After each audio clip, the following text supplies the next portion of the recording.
with CHAP. I am Ginger Wade, your host, and today I'm here with Denise. Denise, do you want to tell us about yourself? Oh wow. I am Ginger Wade, Gee, your host. can you turn on the? My name is Denise Phillips, and I have been homeschooling since 2001. I have two graduated, and I have a high schooler. She'll be graduating too soon. I mean, she's just currently graduating too soon. I've told her I need more kids.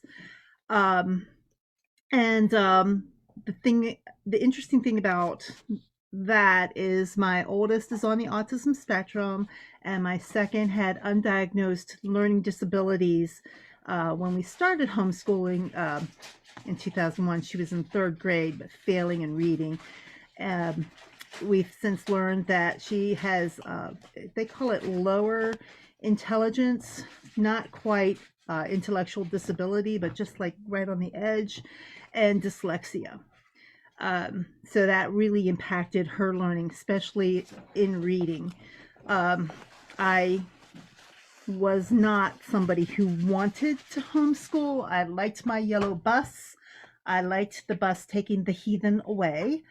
Um, but as we started the journey and I learned what I was doing and I learned what they were not learning in public school, um, yeah, I am a huge proponent for homeschooling, particularly in special needs. Um, since then, and Cecily has graduated. She has gone to college. She has had several jobs. She's driving a car, not quite out of the house, but she has quite a few things that she is in charge of doing for me. That's um, great. and I started going to college after we moved up here in Pennsylvania. I don't remember, 2011, I think. I started my college journey. I got a undergrad in Christian counseling with a bachelor's degree in special ed, and then I got a master's degree in ABA, and that is applied behavior analysis. Okay. So now I'm currently working um, with TW Panessa. I am a behavior consultant. Okay. All right. So we're really excited to have you well, I'm excited to have you. I say we, it used to be two of us. So it used to be Denise Grove and I, and now it's just me. So I still say we. So I'm sorry. Talking about myself as multiple people. It's a little strange. So I'm glad that you're on the show today because I know there are people, our friend Corey is the one who actually asked me to talk to you about coming on and talking about things because there's so many folks who are out there looking for help, looking for some guidance, looking for, like you said, survival skills and things like that. So we have so many things to talk about. So we're going to get going, but I do want to give one announcement to everybody before we get started. I don't know if you're aware, but the conferences are coming up with the first 2 weekends in May, and online registration actually closes on the 23rd of April. 23rd of April, everybody. So that is coming up next week, right? That's next Friday. So you want to get on and make sure that you come out to our register and come out. There is still space in the children's programs. And there's lunches, optional lunches. So it's going to be really great. I am actually going to be speaking now. So you can come hear me talk about how to get started and homeschool styles and stuff like that. So anyway, we hope to see you there. We're definitely looking forward to being together as a group again. So, okay, let's get started on our topic today. The first thing we're going to talk about is myths about special needs. Like what does special needs mean, or everyone has something in their brain when they hear the term special needs. What does it actually mean, or what can it actually include, or, that type of thing. So, Absolutely. The yeah. special needs umbrella is quite large and a lot falls underneath of it. You could just have a struggling learner and then you could go all the way to a diagnosis. There's also the special needs that would come with medical needs. My youngest actually has some medical needs, not any intellectual or academic needs, but still falls under that special needs category. Yeah. I think sometimes we can get bogged down and have some assumptions about what special needs is. Yeah. And so if somebody addresses us, or, if somebody would come up to me and say, hey, I'd like to talk to you about special needs homeschooling, you might feel as though you don't really fit under there, but, your child might have some learning challenges, which is Mm-hmm. what I typically like to categorize it as. I don't like the word special needs either. Mm-hmm. Mm-hmm. All right. Yeah. So it's a big umbrella. It doesn't, it can mean a lot of different things. So just be aware of that. So there's many different things. I know we did a learning differences conference. Oh, it feels so long ago now. I think it was in the fall of 2019. And people were asking me topics, and there's so many like specific topics I even want to hear about, dyscalculia or dyslexia or, all these little things. And it's like, wow. So there's so many things to talk Oh, about. Yeah. autism alone, man, it'd take forever to discuss that. Yeah. Yeah, exactly. Exactly. We had a talk on anxiety there. That Mhm. was, I mean, just so much. There's so many things. So now that we know that, I mean, special needs is a big umbrella. What are, and you are helping folks deal with behavioral issues and helping parents with their children. So some basic survival skills, like how does a mom get through the day? Um, Oh, Maybe functioning for a day. oh, yeah. Uh, I can tell you a quick story of my daughter Nicole. She's my second daughter. She did not take to homeschooling at all.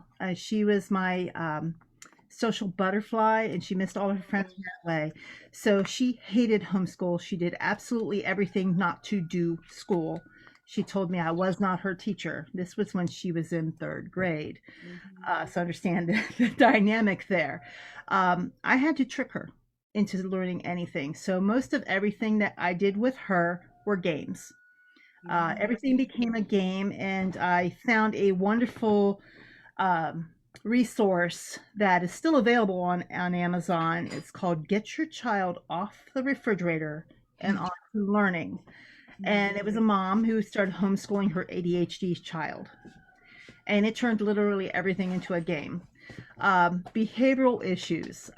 She would throw massive, fall on the ground, flop around like a fish, scream bloody murder like I'm killing her, temper tantrums in the grocery store. Mhm. And what she was doing was she was just wanting all the people to look at her.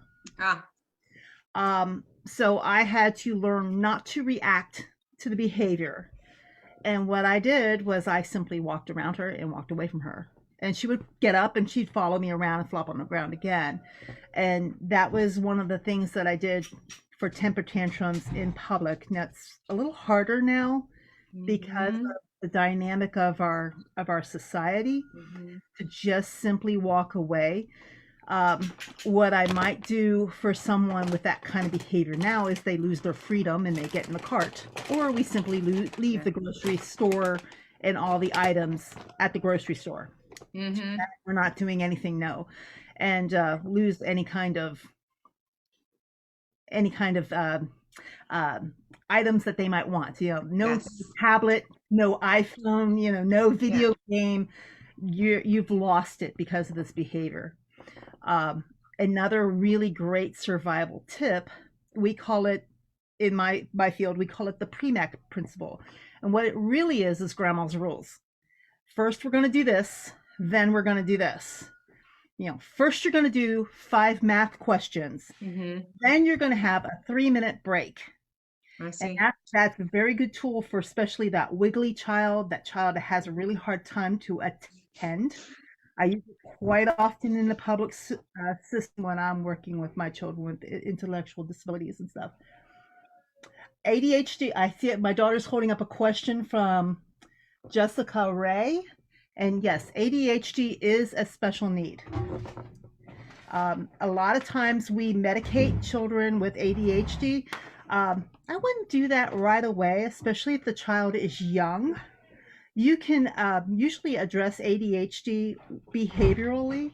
Mhm. Uh, and some of the things that I do with a child with ADHD is you could give them a fidget. That could be thinking putty is a wonderful tool. that I often use with my ADHD kiddos. Give them some thinking putty, a little fidget of some sort that can fit in one hand and that you can easily take away from them. Understand this.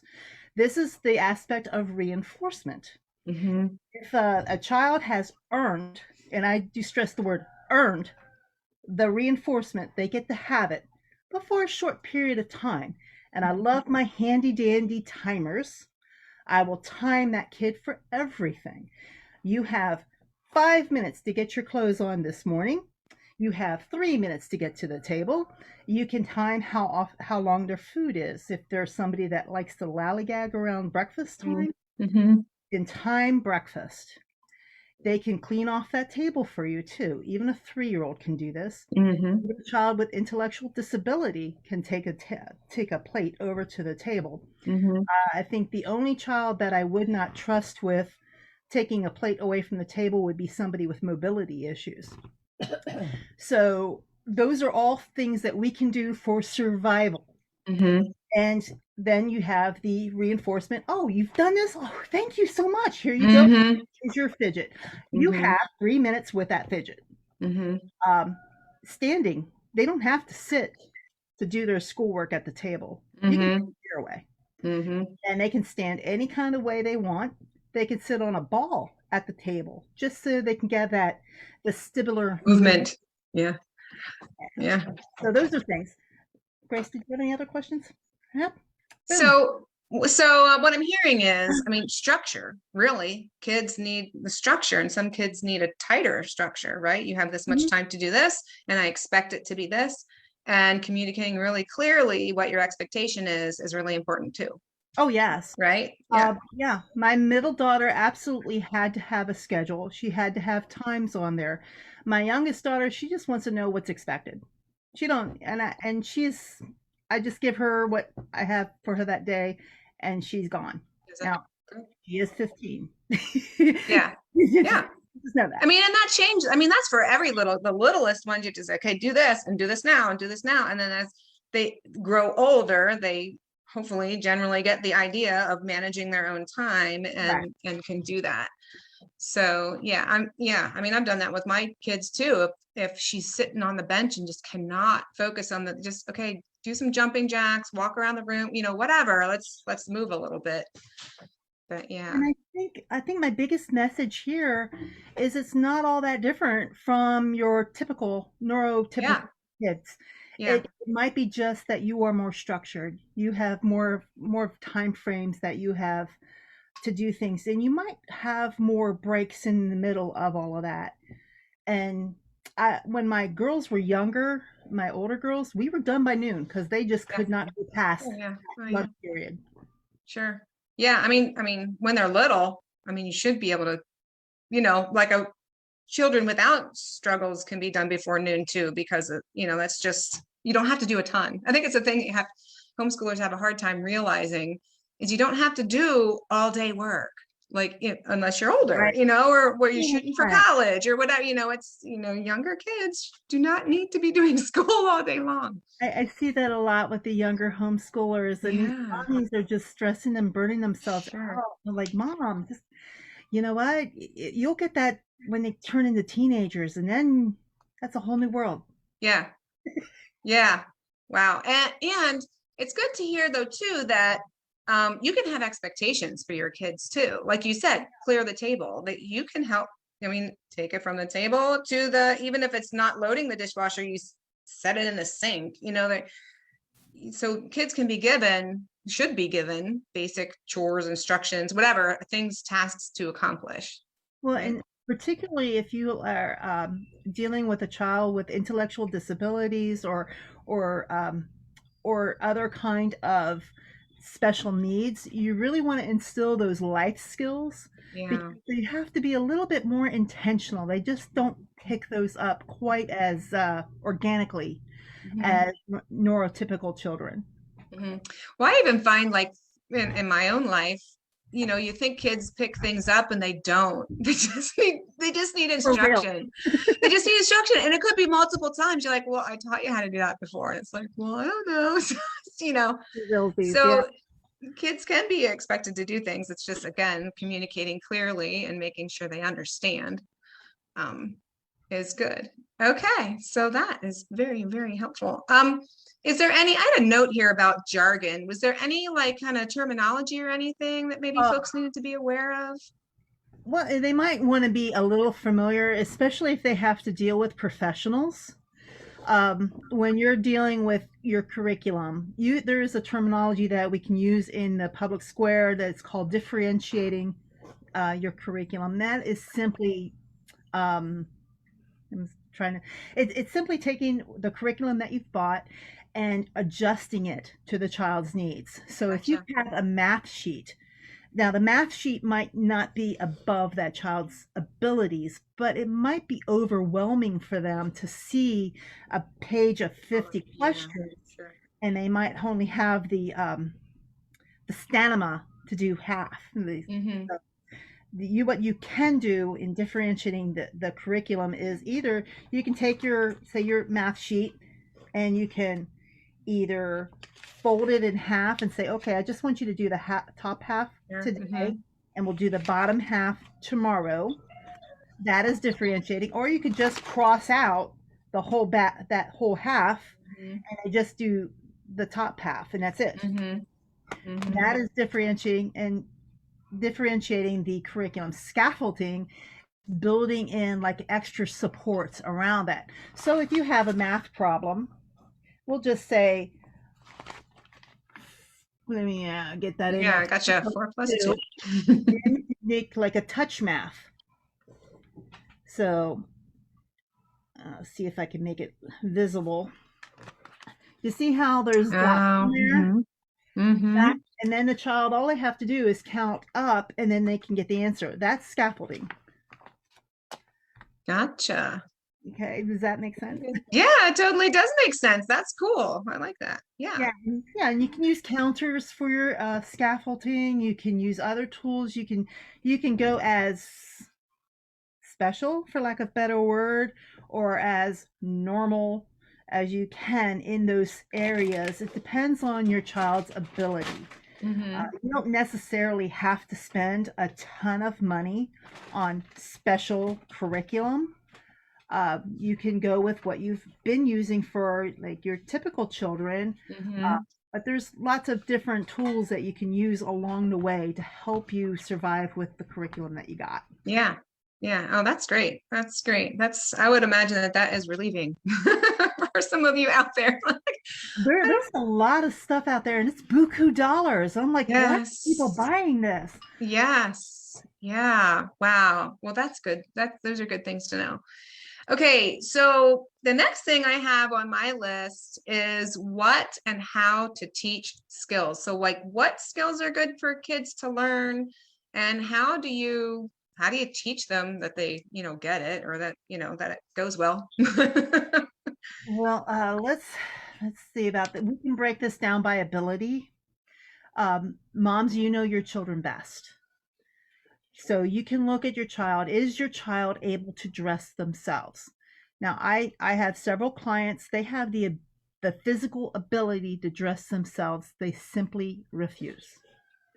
So what we can do is we can develop a plan to get that child from the refusal to do the job to get them to do it. So what we do is we start them out. We put the pants on both feet, and we get them to the knees and say, "Oh, you do the rest." And then we'll work on getting that child's hands on their pants. We might have to cover them hand over hand, and then physically pull them up. Mhm. This is the first step. We call this chaining. And so you're going to develop a chain of events to get them to do the self-help skills. Now that's just simply self-help. Now if you're looking at reading and writing and arithmetic, that's a whole other conversation. Um, but you start out in a similar way. You look at their ability for reading, particularly because this is something that actually happened to me. My second daughter, she did not catch this. It was learning phonemes. Now, when you're looking at a child that is a struggling reader, generally, not always, but generally, they have missed something in the phonemic foundation of their learning. And phonemes are simply the sound that is attached to the symbol of the letter. So if I'm going to teach the phoneme of this symbol, I would not be calling it by its symbol name. We all say A, but what we need to focus on is not the A. And not calling it the A sound, we would go ah. And instead of showing them an A, because now this is phonics, if I do that, what I would pull out is something. I don't have an apple or something, but you pull out an object. Mm-hmm. So if I was going to say, what is the first sound of this? And then the child would have to tell you. And instead of saying C, you want them to say K. Yeah. Okay. And then what we are going to work on is taking all the symbols that make this word cup and sounding them out. You want to hear the k, p sound, and you want them nice and crisp. Mm-hmm. It can differentiate the sounds. Mm-hmm. This is a building block of reading. Later on, you introduce phonics. That's the very next thing. My youngest, you couldn't, it was like seamless. You couldn't even tell that she practiced phonemes. She did. It was just so quick. But other children, you really have to be intentional. So if the child is starting to struggle in reading, I immediately wonder, do they have their phonemic foundation? Mm-hmm. I had to go back and find that phonemic foundation with my middle daughter. And she didn't actually read until she was 14. So those are the things that we need to look at. And sometimes, and I wanted to stress that she was 14 because sometimes the road is long. Mm-hmm. Depending on your child's abilities and their special need or learning challenge, it's a longer road, and launching could be a little bit longer. Mm-hmm. So I know that us moms get impatient and we start we're doing everything that we can for our kids. Believe me, you are. I mean, I really want to emphasize you're working, you're doing your job. The child is building a foundation. Sometimes that foundation is longer. So that's okay. I'm off the pedestal. Go on. No, but that was really great. And I think moms need to hear that so much because we think in our minds that it has to be this constant thing, or we like to compare. We compare to what either other homeschool moms are doing or what the public school system is doing or whatever it is that you're looking at. But each child is different. Each child is different.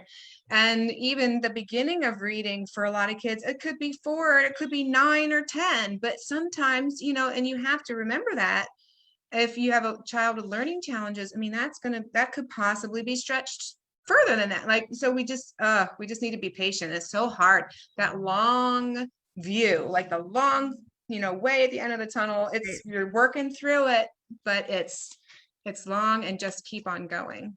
Exactly. And what we did was we started calling our brains processors. And we was like, my older 2 daughters have a slower processor. Mm-hmm. Now my youngest, she has a very fast processor. She can picks up stuff very quickly. And it's like, sometimes you have to slow down your processor. Sometimes you're working too fast. Mm-hmm. And you have to slow down and take a step back. Mm-hmm. And sometimes you got to, speed up your processor and try to get this a little quicker. But that helped take away some of the stigma that could be attached to some of our jargon, some of the things that we say, and we don't even realize that we could be hurting our children. So that is something that we started rather young. It's just like, okay, these are learning challenges. This is not stigmatized by learning disability.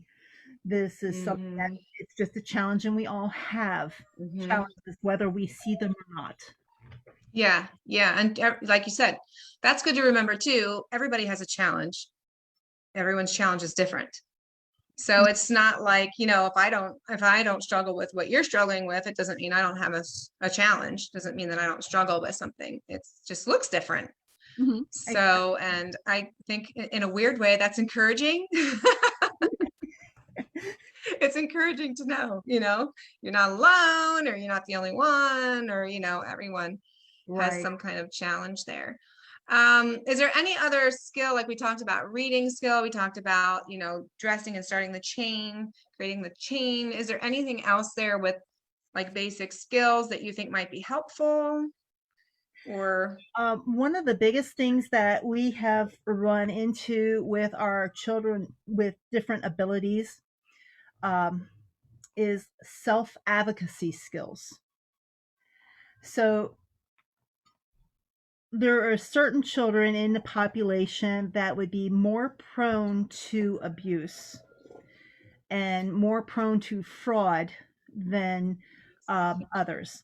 Mhm. So we have had to address in my family different ways to say no, different ways to ask questions, different ways to approach adults, whether we know them or not, and Mhm. how to talk to them. Um, so we've had the rude. We had the rude kid, and we had to talk about how to talk to uh, adults around us. We've had Mhm. kids who said yes to everything, and I'm sorry, I'm reading a question. I'll get to you, Elisa. Just hold on. But we would also have like times when we would do role plays. So my Okay. oldest daughter is on the autism spectrum, and she's always had some social angst. Mhm. It's just difficult for her to be in conversation with people. And so we've had to talk about the what ifs. What if I'm approaching a group of kids and they don't want me to be a part of it? I was like, well, we'll role play this, and we did the best scenario, and then we also did the worst Of scenario. course. What Yeah. if they're calling name calling? What if Mhm. they're making fun?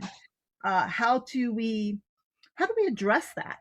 How do Mhm. we react to someone who is not the friendliest?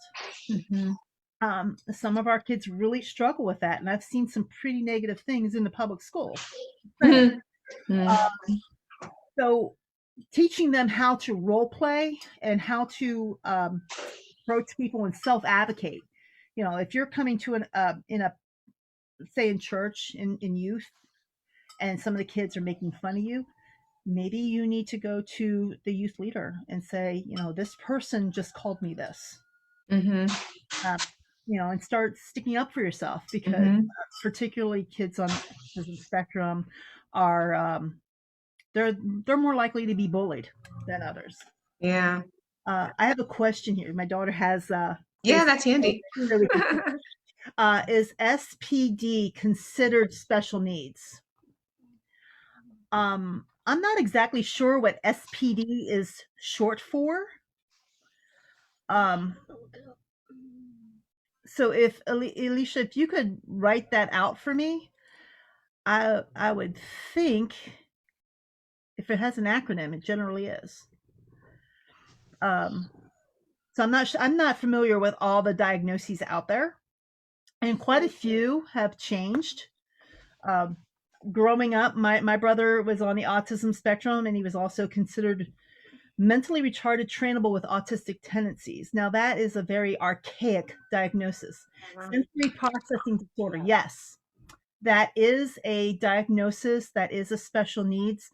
And sensory issues are, they can be tricky. They can be really tricky to deal with. The child could have issues with sound, sensory. They could have sensories with smells, and there's all sorts. I mean, it's just a whole big, it's a whole thing. Mhm. And addressing that um, can be, he's 3 years old and diagnosed. I would start putting him on a sensory diet. Now, a wonderful book out there, and it's available. I'm going to say Amazon again. Um, is oh, let me see if I can remember the name. Oh my goodness, let me look it up, Ginger. I'm going to have to look that one up. I've forgotten Okay. the it. But there is a great book out there for the sensory kids. But a sensory diet would be something where you give them movement, or you give them sound, or you expose them through the thing that they are having issues with, but only like slightly.